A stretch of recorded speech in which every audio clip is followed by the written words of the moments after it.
ಈ ತವ ಕರೆಕ್ಟ್ ಆಗಿ ಯೂಸ್ ಮಾಡಲಿಲ್ಲ ಅಂದ್ರೆ ಇದು ಸ್ಲೋ ಪಾಯ್ಸನ್. ಬೆಳಗ್ಗೆ ಅಬ್ಬಿ ದೋಸೆ ಮಾಡ್ತಾ ಇಪ್ಪತ್ತಿಗೆ ಕಿಚನ್ಗೆ ಅಣ್ಣನ ಎಂಟ್ರಿ. ಮೊದ್ಲೆಲ್ಲ ಹೆಂಚಿನ ತವಲ್ ಯೂಸ್ ಮಾಡ್ತಿದ್ದೀರಿ, ಈಗ ನಾನ್ ಸ್ಟಿಕ್ ತವ ಅಂಬ್ರು.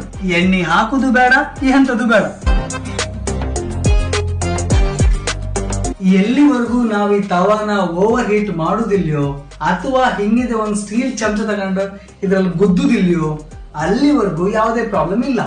ಅದೇ ಹಿಂಗಿನ ಒಂದು ಸ್ಟೀಲ್ ಚಮಚ ತಗೊಂಡು ಇದನ್ನ ಗುದ್ದಿ ಫುಡ್ ಏಳ್ಸಕ್ ಟ್ರೈ ಮಾಡ್ರೆ ಅಥವಾ ಈ ತವಾ ಓವರ್ ಹೀಟ್ ಮಾಡ್ರೆ ಇದ್ರ ಮೇಲ್ ಕೋಟಿಂಗ್ ಇಪ್ಪುವಂತಹ ಪಾಲಿಟೆಟ್ರಾ ಫ್ಲೋರೋಎಥಿಲೀನ್ ಎಂಬ ಕೆಮಿಕಲ್ ನಾವು ಮಾಡೋ ಫುಡ್ ಗೆ ಮಿಕ್ಸ್ ಆಗಿ ನಮ್ ಹೊಟ್ಟೆ ಒಳಗೆ ಸೇರುತ್ತೆ.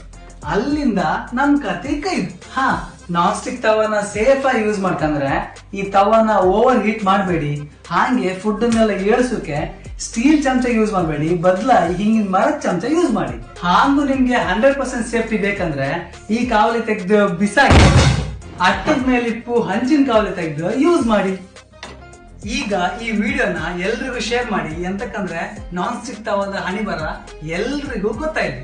ಅಷ್ಟೊಳಗೆ ನಾನು ಒಂದೆರಡು ದೋಸೆ ಬೇಕಂತ ಹಂಗಾರೆ ಹಾಪಲ್ಲ ಜುಯ್ ಜುಯ್ ಎಂಬುದ್ರೊಳಗೆ ದೋಸೆ ಕಂಟು ಆಯ್ತು.